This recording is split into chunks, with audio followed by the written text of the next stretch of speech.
네, 여러분 안녕하세요. 윤석열이 국힘당에 입당한 이후로 국힘당은 바람잘 날이 없어요. 윤석열하고 이준석이 하루가 멀다 하고 서로 쥐잡듯 잡습니다. 그것도 언론에 대놓고. 지금 윤석열이 이준석이 하는 거에 말 한마디도 안 주고 역공을 하거든요. 그러니까 이준석은 지금 거의 지금 정신이 없는 상황이에요. 정신을 못 차리고 있는 상황이야. 게다가 이 윤석열 뒤에서 이준석을 흔들고 싶은 이 당권파들이 있잖아. 이 사람들이 지금 이준석의 이런 약점이나 이런 것들을 까발리면서 이제 이준석을 계속 지금 흔들어대고 있는 상황인 거죠. 근데 여기서 구원투수가 등장합니다, 여러분. 우리의 홍크나이트. 진짜 재밌는 게 뭐냐면은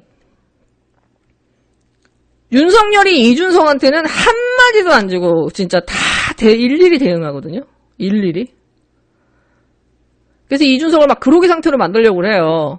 근데 홍준표가 매일매일 SNS에 쉬지 않고 윤석열에 대해서 입에 담지 못할 이 비난을 합니다. 윤석열이 정말 딱 한 문장만 봐도 그냥 쓰릴만한 말들을 그냥 마구마구 난사를 해요. 근데 보면요, 윤석열이 홍준표한테는 한마디 대꾸도 안 해요. 한마디 대꾸도 안 합니다.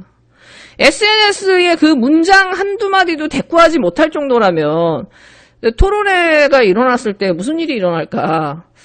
그러니까 이 홍준표가 윤석열한테는 호랑이보다 더 무서운 손님인 거예요.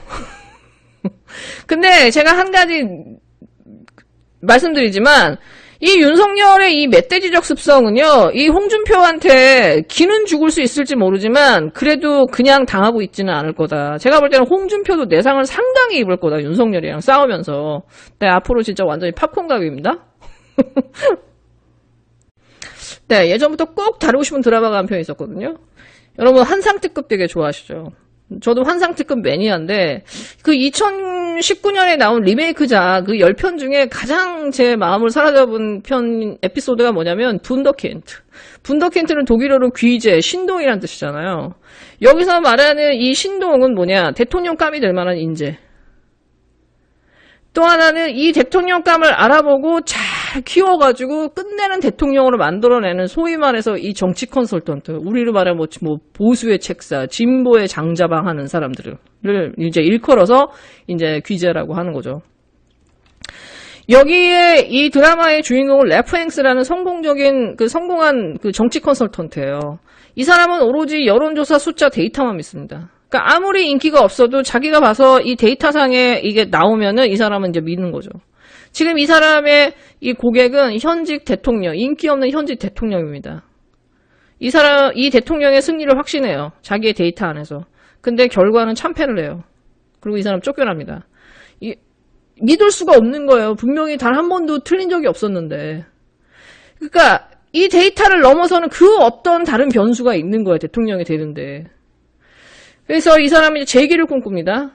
그러다가 TV를 보는데 이 11살짜리 유튜브 스타 어린아이가 대선 출마하는 그 동영상을 보게 돼요. 이 아이는 내가 11살이지만 대통령이 된다면, 미국 대통령이 되면 난 이렇게 하겠습니다라고 하는 어린애의 아이의 관점에서 대선 출마 선언을 하는 거예요. 이거에 이 사람이 혹 해버려요. 그리고 이 사람은 이 아이의 재능을 알아봐요. 사람의 마음을 흔들 수 있는, 사람의 마음을 끌 수 있는 매력이 있는 아이라는 거를 알아봐요. 이 신동을 알아보는 거죠. 그러고 나서 이제 이 집 부모를 설득해가지고 결국 이 아이를 대선 출마를 시킵니다. 그래서 이 아이는 귀재답게 이 사람이 해주는 컨설팅을 충실하게 따라요. 연기면 연기, 춤이면 춤, 노래면 노래. 얘 아이가 하는 그 모든 것들이 진짜 초 히트를 치면서 정말 마법처럼 이 아이의 대선 지지율이 올라가는 거예요. 그리고 이 아이는 충실하게 카메라 앞에서 연기를 너무 잘하는 거고. 그러니까 사람의 마음을 끄는 능력을 다 갖고 있는 탁월한 아이였던 거예요. 결국은 이 아이는 미국 역사상 유례없는 11살짜리 대통령이 됩니다. 이 두 사람의 이 천재가 만나서, 신동이 만나서 진짜 기적을 만든 거예요. 근데 문제는 뭐냐? 대통령이 되는 것까지는 성공했어요. 근데 이 11살짜리 아이가 탁월한 연기력을 갖고, 이 매력을 갖고 있는 이 아이가 자기가 대통령직을 어떻게 수행할지에 대해서 뭘 알겠어요. 이 다음부터 이제 악몽이 된 거죠.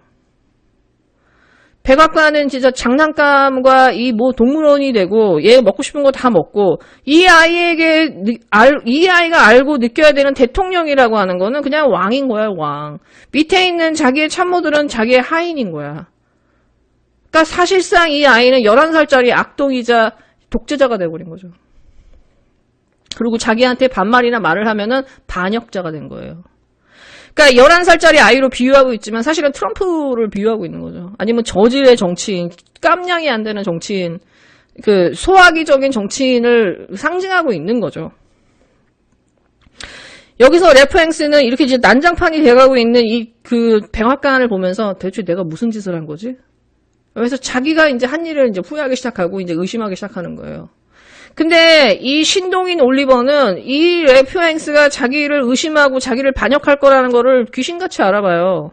그러고 나서 부릅니다. 넌 나한테 반역할 거냐고. 근데 이 사람은 반역이 아니거든. 자기가 틀린 것들이 틀렸다라고 말하고 그걸 바꿔야 되는데 이제 그 다음에 무슨 일이 일어날까는 여러분이 드라마를 보십시오. 저는 이 드라마를 보면서 정말 이게 꼭 미국 사회에만의 풍자만이 아니라 어느 나라 저질 정치인을 가지고 있고 미디어와 이 소위 말해서 이 정치 컨설턴트에서 사실 우린 너무 많이 이제 오염되어 있거든, 선거들은.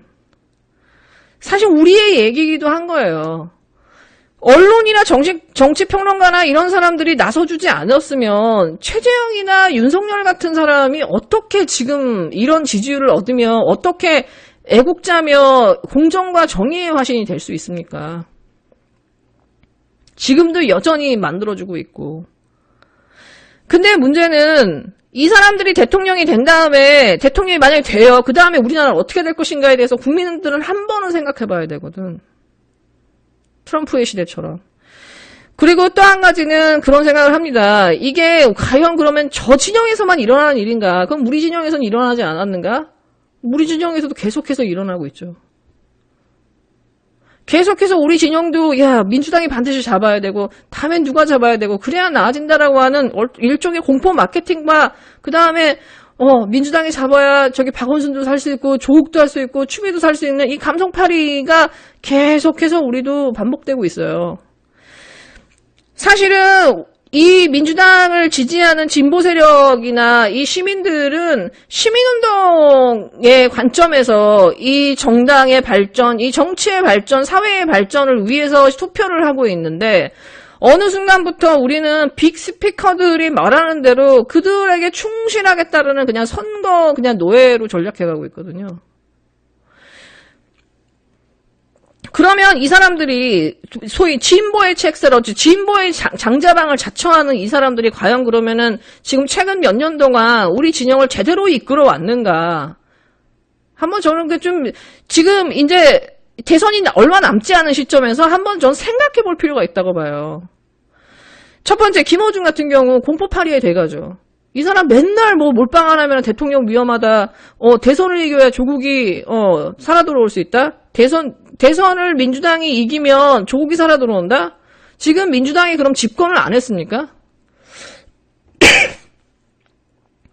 그리고 대선을 이기는 게 이낙연이 이기면 조국 살아 돌아옵니까? 구체적으로 누구라고 말을 하지 않잖아요. 이낙연과 이재명의 양자구도를 자연스럽게 얘기합니다.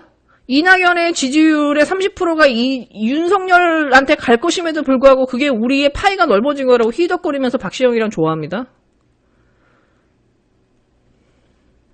이거 이 사람 제대로 하고 있는 거 맞습니까? 그러면서 자기 말만 들으라고. 자기가 얘기하기 전까지는 누구도 믿지 말라는 식으로 가스라이팅을 해요.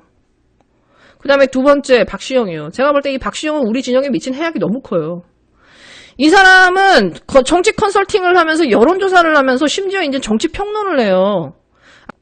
근데 문제는 뭐냐면 이 사람이 지금 제가 작년 말부터 이 박시영이 좀 심각하구나라는 걸 느낀 게 뭐냐면 민주당이 계속 똥표를 찰 때마다 계속 실드를 쳐주고 신의 한 수네 갈라치기 하지 마라 좀 기다려줘라 민주당을 뭐 어쩌고 이게 중도적 여론이고 어쩔 수 없고 막 이걸 계속해서 이 수박들의 그 논리를 만들어줘요. 그리고 제가 결정적으로 이 사람 진짜 좀 이 사람 정말 저질이구나라고 느낀 게 이번에 지방선거도 그렇고 법사위 넘어갔을 때도 청와대 탓을 하는 걸 보고 제가 깜짝 놀랐어요. 그러니까 수박이나 이낙연이 욕먹을 타이밍에는 딱 청와대 탓으로 모든 걸 돌리는 거야. 이게 지금 이낙연 체제가 계속해서 해왔던 탓이거든요. 그리고 여론조사도 되게 웃겨요. 추미애가 그렇게 고통당하고 있을 때 장관으로서 이재명과 윤석열 양자 대결 구도로 윤석열을 대권주자로 만들어줘 버려요. 아예. 얼마 전에는 이낙연하고 윤석열을 양자구도를 넣어갖고 이낙연을 아예 그 양강구도의 그 프레임으로 만들어줘요. 추미애를 빼버리고. 추미애가 소외되고. 그리고 얼마 전에는 홍준표가 갑자기 확 튀는 여론조사를 냅니다. 중요한 순간에 여론을 틀어요. 근데 웃긴 게 본인이 여론조사를 설계한 사람이 민주당의 컨설팅도 하면서 우리 진영의 평론도 해. 이게 말이 됩니까? 근데 이 사람이 그럼 제대로 우리 진영을 올바로 이끌어 가고 있느냐? 아니거든요. 김어준이나 박시영은 제가 볼 때 그냥 선거공학자들이고 선거공학을 할 만큼의 능력도 안 되면서도 본인들이 장자방을 자처하고 있거든요. 한마디로 이 대한민국 이 진보 진영이나 이 민주 세력들의 시민들을 그냥 선거의 노예로 만드는 거예요. 초단타 치는 주식쟁이들로 만들고 있는 거야. 뭔가 장기 비전과 이 컨셉추얼한 부분에 대해서 어떻게 우리가 이 사회를 좀 더 낫게, 좀 더 나은 방향으로 이끌어갈 것인가에 대한 컨셉추얼한 것들은 없어, 이 사람들은. 그냥 모든 게 게임이야, 다. 그리고 이번 판이 끝나면 또 다음 선거로, 또 다음 선거로, 또 다음 선거로. 사람들을 그냥 이 선거의 노예로 만들어버리는 거죠. 그 다음에 또 하나는 이동영 작가예요. 저는 사실 이동영 작가를 개인적으로 되게 좋아하고 방송도 잘 봅니다. 근데 이동영 작가도 사실은 중요한 순간에 매우 실책을 많이 했어요.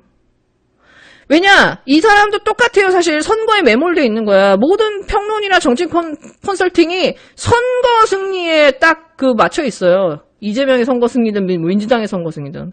그러다 보니까 추미애 이미지 너무 안 좋아. 안 돼. 검찰개혁 언론개혁 하지 마. 그러면 선거 줘. 조국 도대체 책 왜 냈어? 변창흠 빨리 잘라. 셀 수가 없어요, 이동영도.